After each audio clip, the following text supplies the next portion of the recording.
I made $60,723 in 4 days selling a digital product. And in this video, I will take you through the exact 4-step strategy I used to do it, along with the 5 mistakes I made that you should avoid. Now, this wasn't my first launch, but it was easily the most successful.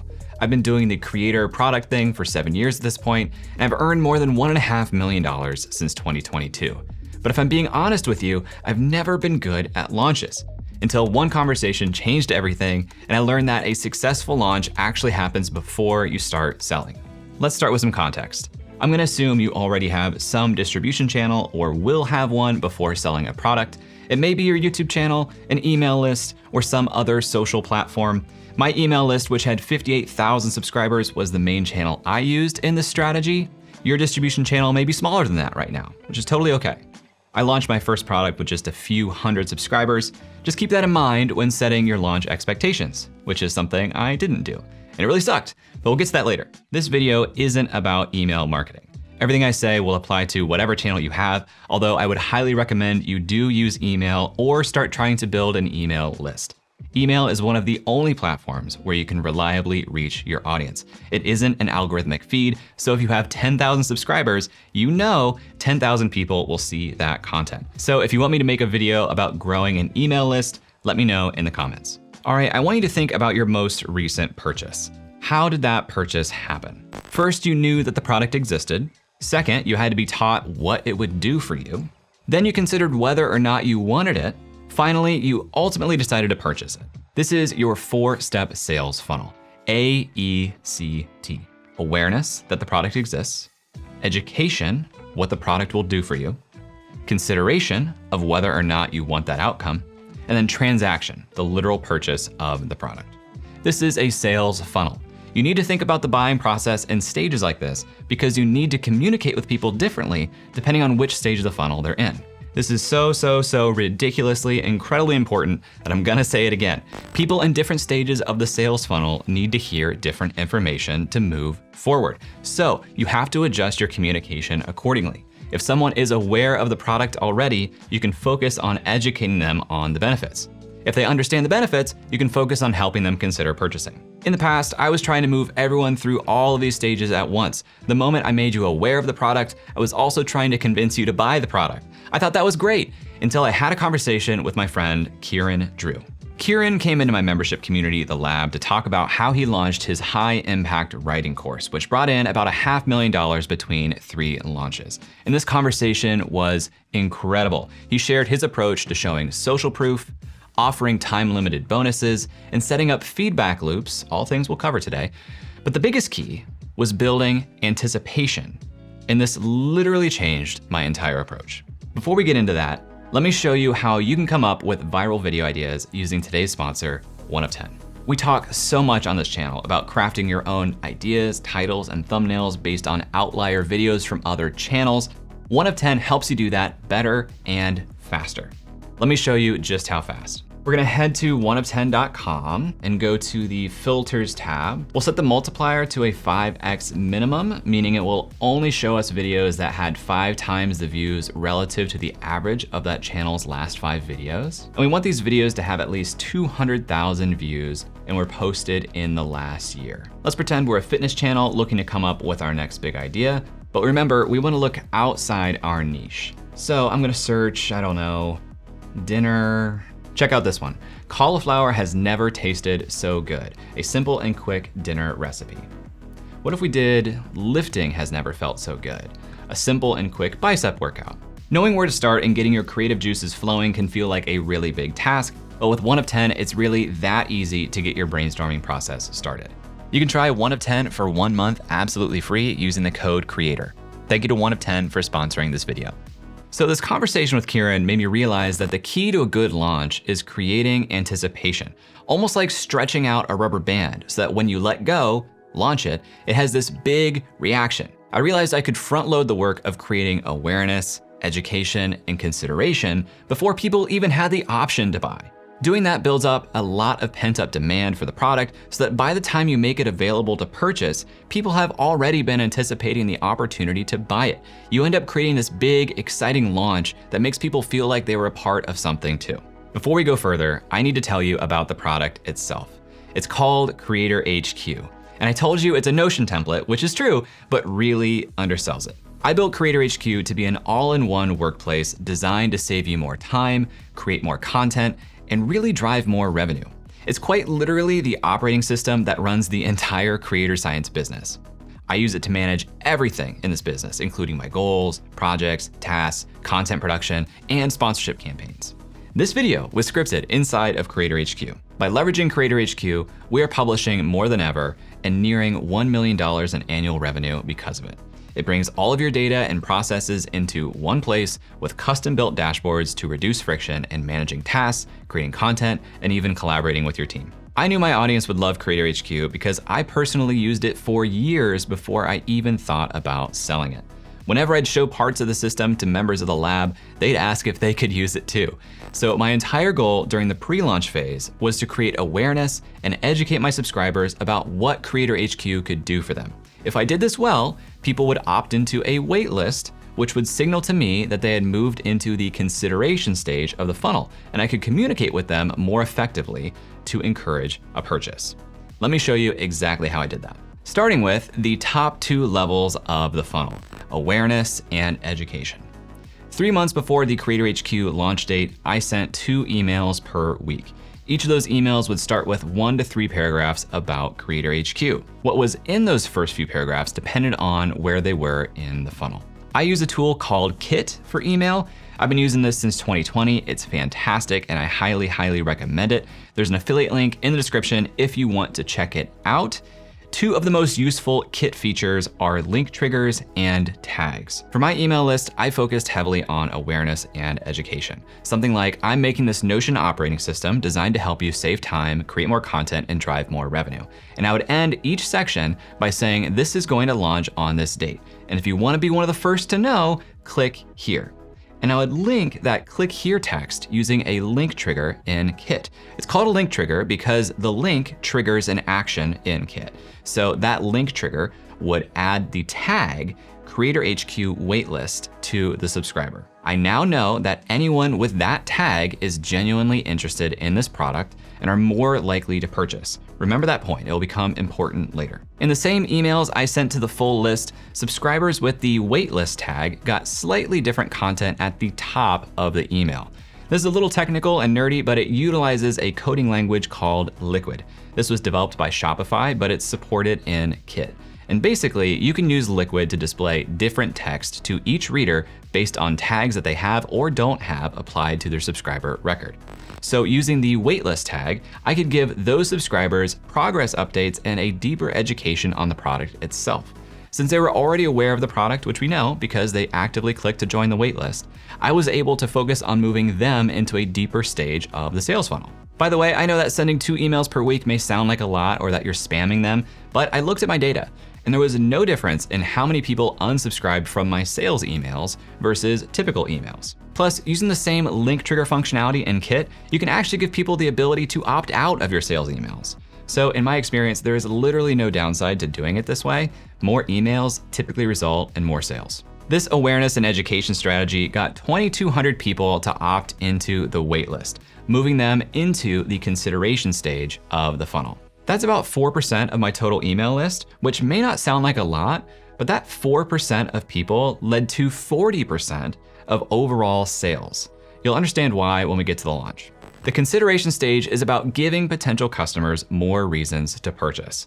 Things like discounts, bonuses, and providing social proof. During the pre-launch phase, I really focused on gathering social proof. We'll also talk about discounts and bonuses in a minute, so hold tight. Social proof is one of, if not the most compelling sales tactic. An endorsement from someone else your audience knows or identifies with is super effective. I mean, when was the last time you purchased something without reading customer reviews? So I utilize social proof in 2 ways, testimonials and affiliates. There are 2 types of testimonials, product testimonials and character testimonials. For product testimonials, I let members of my membership, the lab, test Creator HQ for free before launch. I highly recommend getting your product in the hands of a select few people early. You get great feedback, which helps you pinpoint any major problems that can be fixed so you can launch a better product. And you get great case studies from people who have actually used the product, and that makes your sales page way more effective. Now, if you're not in a position to do this pre-launch, whether it's because your audience is smaller or whatever, that is totally fine. You do not need product testimonials for your first launch. You can ask for character testimonials instead. These testimonials don't necessarily come from customers, but from well-respected people who are basically endorsing you and your ability to deliver on your promises. I did this by reaching out to 15 of my creator friends and people I look up to. Some you probably know, like John Ushai and Patty Galloway, Justin Welsh. I sent them an email giving them access to the product and asked for either a product testimonial or a character testimonial that I would use on my sales page. And here's a template of that email. You can pause the video and read it or screenshot it and save it if you want to. We'll also have a link at the end of this video for you to download it. Overall, this went great. Almost everyone responded and was super supportive. Only one person declined. It was actually the first person I asked, and it did make me a little worried and self-conscious about asking others, but you can't take that personally. I would definitely double down on this in future launches. There were some people I didn't reach out to because honestly, I was just scared. I felt like I didn't have a good enough relationship, or I didn't want to feel like I was bothering some bigger people in the space, which I know is silly. All they could have said was no, which would not have put me in any worse of a position. So I shouldn't have let that fear affect my actions, and neither should you. The other aspect of social proof that I mentioned was affiliates. I wanted to make it super easy for my biggest advocates to sell for me and make money doing it. Affiliates generated $4,336 of revenue, where they made $867 just by sharing the product with their audiences. That's a good, mutually beneficial relationship right there. But I could have done more here. To do this strategy well, you really need to give affiliates a lot of advance notice and even some swipe files that they can use to prepare. But since then, I built a feature directly into Creator HQ itself that makes it super easy for anyone who uses the product to become an affiliate, which includes you if you're interested. There's actually a link in the description that you can use code YouTube to get 20% off your own copy of Creator HQ. That's everything in the pre-launch phase. I know that was a lot, but don't worry, there will be a summary graphic at the end of the video that recaps everything in one place for you. Now it's time to move on to the launch phase. The goal during the launch is to capitalize on the anticipation of the pre-launch and create some urgency. If people don't need to make a purchasing decision right now, they usually won't. That's why you need to have a specific launch window where you offer incentives that will expire when the launch window closes. You can keep selling the product afterwards, but your audience needs to know that the incentives will go away after the launch window. My launch window for Creator HQ was 4 days. Yours doesn't have to be 4 days, but I would avoid making it too long or too short. Too long and there's no urgency and you're left with this period in the middle of the launch where nothing really happens. Too short and your audience may not have enough time to consider purchasing while you're offering incentives, especially if your product is on the more expensive side. So I felt 4 days was a nice middle ground where it was short enough to create the urgency of an event while still giving people enough time to consider a $297 purchase.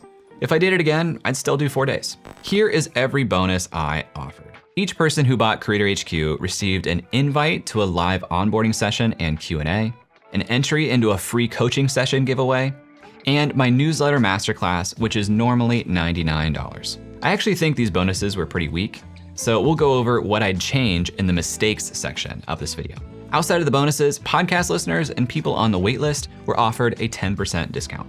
So during my 4-day launch window, I sent out 10 emails, 18 tweets, 1 Instagram story, 1 Instagram feed post, 5 LinkedIn posts, and 1 exploding podcast episode. Let's go through some of these individually, starting with email. Remember when I said knowing who in your audience is more likely to purchase is really important? This is where that comes in. Of those 10 emails, 7 were sent only to people in the consideration stage of the funnel, the subscribers with the waitlist tag. Those emails led to 113 purchases out of the total 286. This shows the importance of targeting. You don't need to spend all of your time trying to convince everyone. Find out who is already kind of interested and help them become very interested. One of the ways I did this was by offering people on the waitlist that 10% discount I mentioned. Discounts are tricky because you don't want to teach your audience to expect or wait for them, But offering discounts to your first purchasers is a great thing because it rewards early action. However, you need to be very careful about how you offer the discount, and there'll be more on that when we talk about mistakes. Now, on to Instagram. To be honest, I didn't utilize my Instagram nearly enough. I only did one feed post and one story, which came on the last day of the launch window. And the thing is, I got a really good reaction. On my story, I would say, hey, by the way, I'm launching this product. I'm doing this launch. It's about this tool. If you have any questions, put them here. And I use the question sticker. And people asked questions, and I shared their questions and answered them on my story. So it was effective because I did see a couple of people have conversations with me in the DMs, and then they went to purchase the product. So I feel like I could have done like 3 or 4x that effort on Instagram, and it probably would have been really good. Next is LinkedIn. I made 5 posts, and the main thing that did super well was actually a sales video. I recorded this in-depth 12-minute screen share and posted it natively to LinkedIn and Twitter, and surprisingly, it outperformed the majority of my recent posts by like a lot. I think because it was 12 minutes, people ended up watching a decent bit of it and also engaged by, congratulating me or asking questions. And that sent this positive signal to the algorithm, which then put it in front of more people. So I learned that uploading a native sales video announcing your product, even just a simple walkthrough of it, can actually work really well. Next, I made an 8-minute episode of my podcast talking about Creator HQ, which I then deleted after the 4-day launch window ended. At the end of the show, I included a podcast-specific discount code for 10% off so I could attribute who came from the podcast. And that episode led to 18 purchases, which is awesome. I wasn't sure how that would work out, but it did, and I would for sure do that again. The last thing I did that ended up being great was using purchasing power parity pricing, PPPP, I guess. This adjusts the cost of your product to the purchasing power of that person's native currency. Since we're all creators on the internet, our audiences can be from all over the world, and I don't want my products to be inaccessible to somebody because their local currency is significantly weaker in comparison to the US dollar. So for this, I now use a website called paritydeals.com, where they automatically detect the website visitor's country. But in the beginning, I just had a line in my FAQs that told people looking for PPP, because even though it's 4 Ps, it goes by PPP. It told people looking for PPP to email me directly. Now, here's the thing about the sales funnel. It's not over as soon as people get to the transaction stage and the launch window ends. Throughout this process, you had all these people that didn't make it to that final level. On one hand, this is good. You still have this list of people who showed some level of interest and may still have some interest, but they didn't purchase. Why not? It's up to you to find out. After the launch ended, I sent out a survey that asked one question. Why did you decide Creator HQ wasn't for you? Here are the answers they could choose from. Bad timing, price, I don't use Notion, I missed the deadline, I'm too early in my journey, I didn't understand what it does, I already use another, or other, which was a write-in option. If people responded with price, I asked 2 follow-up questions. What price would make this feel like a bargain? And what price would be a stretch but might be worth it? Something really important to note here is that the answer to that second follow-up question is not what your price should have been. It is how much people valued the product based on what they know. So don't get too caught up in the specifics of that answer. Most people in my case ended up saying price, which makes sense. It's a $297 product, and that's not a small amount of money. But does this mean that I should have charged less? Not necessarily. When you get pushback on price, what people are saying is that they don't perceive the value of the product to be worth that price. You then have 2 options. You can lower the price to the audience's perception, or you can raise the audience's perception to the price that you've set. The second option is obviously harder, but is also more valuable long-term. Now let's talk about mistakes. Like I mentioned earlier, I think the bonuses I offered were kind of weak. They weren't really novel to this launch. In future launches, I'm gonna double down on purchase bonuses, but I'm gonna make sure that any content people get is brand new. Because if they've already been a member of my audience for some time, they may already have the thing that I'm marketing as a bonus, in which case it isn't even a bonus, it's just an extra thing that they don't need. I want any bonus content to feel exclusive to that launch. Like without purchasing this thing, you will miss out on this extra stuff that won't be available anywhere else. The second mistake was that I may have unintentionally ruined the customer experience for people on the waitlist by offering them the discount. It wasn't the discount itself, but it was how I offered it. In the emails I sent to the waitlist, I would say, hey, here's your discount code that brings the price down to $267. Click here to use that discount code.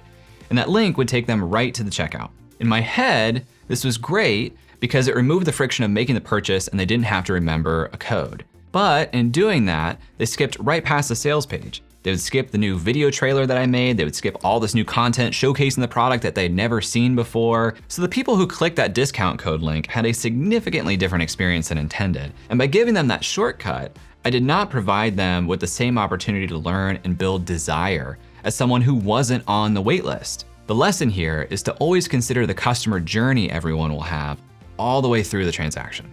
Mistake number 3 was that I used bad vocabulary to describe Creator HQ.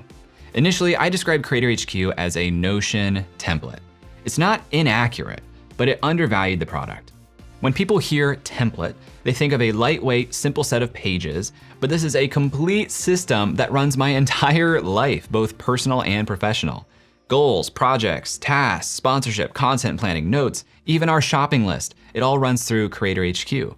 It's super robust, but the term Notion template carries a certain price expectation because there are a ton of Notion templates, right? So if the product is priced lower than that expected price range, people may be skeptical of the quality.